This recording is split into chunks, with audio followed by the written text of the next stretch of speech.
That's the Milwaukee grease gun. I'm gonna try to remember everything here. I've already got it loaded with grease, but you got your speeds right here, 1 and 2. 1 is high pressure, 2 is lower pressure. You've got a gauge here. On is continuous shoot. And you got numbers if you want 1 shot, 2 shot, 3 shot. I think it goes all the way up to 50, I believe is what that instructions said. You got an LED light right here that you can turn on and turn off. You've got, now you see this grease that's oozed out right here because I've loaded it. You've got a bleed tube right here, and you push that, see it bleeding that air out, and the grease is squirting out, so it's bleeding that out, bleeding the air out. So that's the way you bleed your air out. And I am going to do in my best power to keep this thing clean and where you can pick it up and not get grease all over you. And I've never yet been able to do that with a grease gun.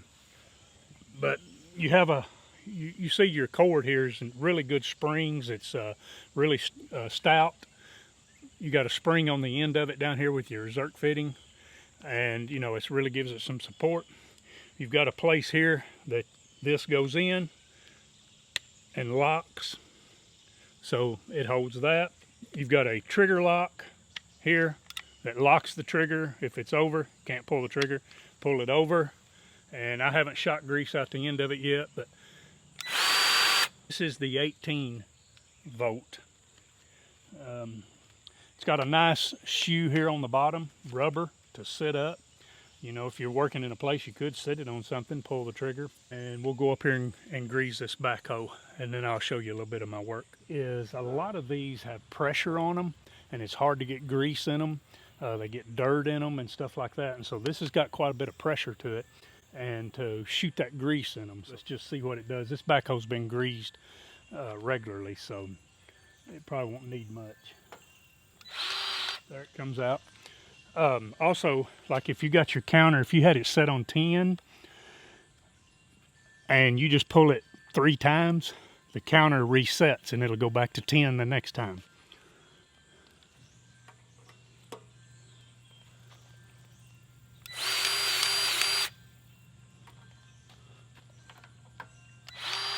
I'm just squirting it till I see it.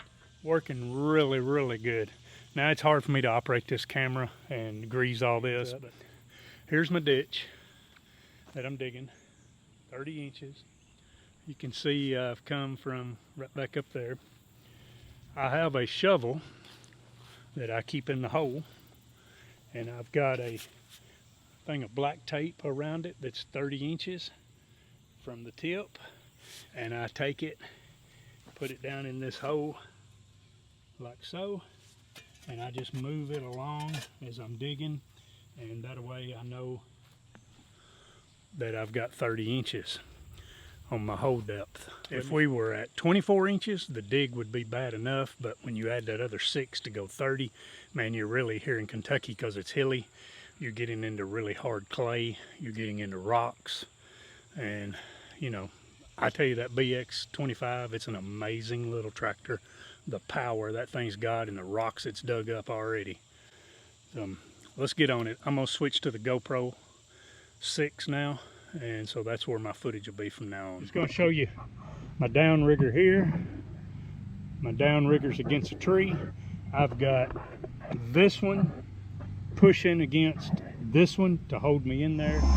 Now I've got the GoPro set on super view to give you a good wide view, so that to get more of what's going on in the video, like maybe try to get my hands in there a little bit of operating the backhoe and get the backhoe.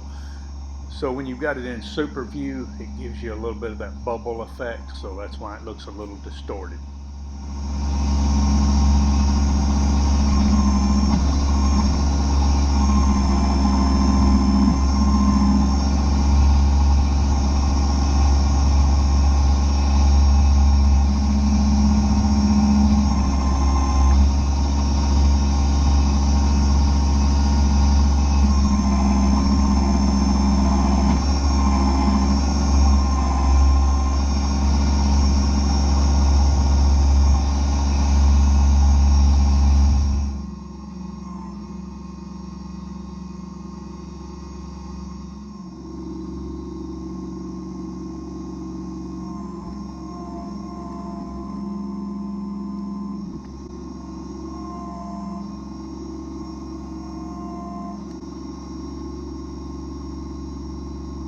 I want to show you right here. When I'm on the backhoe and I've got the seat turned around and running the backhoe, you know, a lot of times you have to get off, come around, and to move your tractor and turn your seat around. Well, I've got me I took an old shovel handle, or it's a new shovel handle, drilled a hole in it, put a zip tie on it, and it just leans right up here. And that way, I just take this, push the pedal down, pull it back. When I need to move myself around a little bit, that makes it a whole lot easier. Whole lot easier. Don't have to get off and on so much.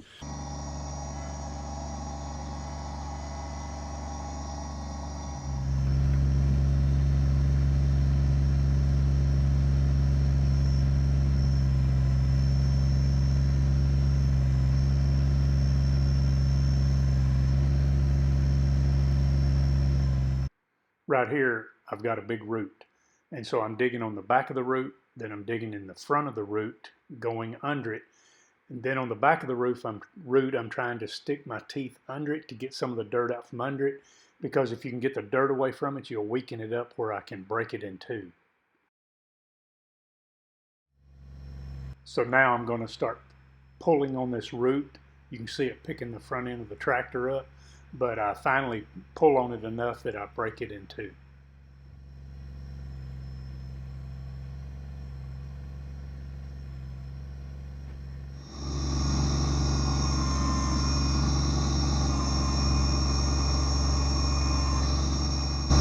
And here you see some of the remnants of the root here that I have taken out of a ditch.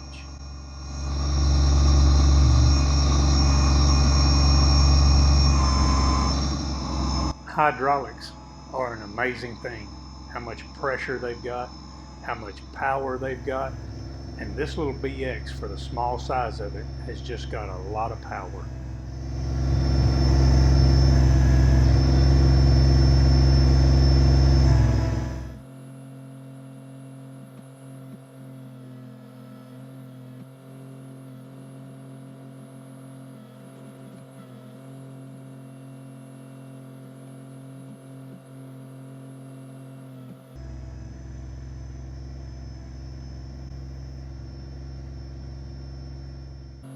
Right in the left corner of your screen, you see the shovel sitting there with a little black tape on it. I just periodically get out and move the shovel up the ditch, and so that way I know that I'm staying at 30 inches.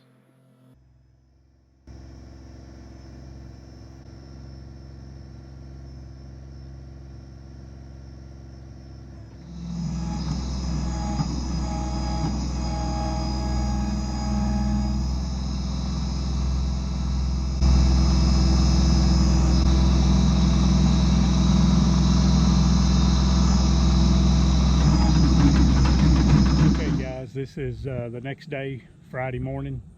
I got out here 6:45 this morning to get this finished because I've got some appointments and obligations today. It got dark on me last night and I had to quit. Plus I started running out of diesel. My light started blinking. I've got it completed, as you see, nearly 300 feet, 30 inches deep. And I maybe did a little something wrong, or I don't know, it was made it a little difficult because when I got it's hard for me to do this and not show their place, but because this is a sidling hill right here, so I dug down to about right here, then I turned the Kubota around.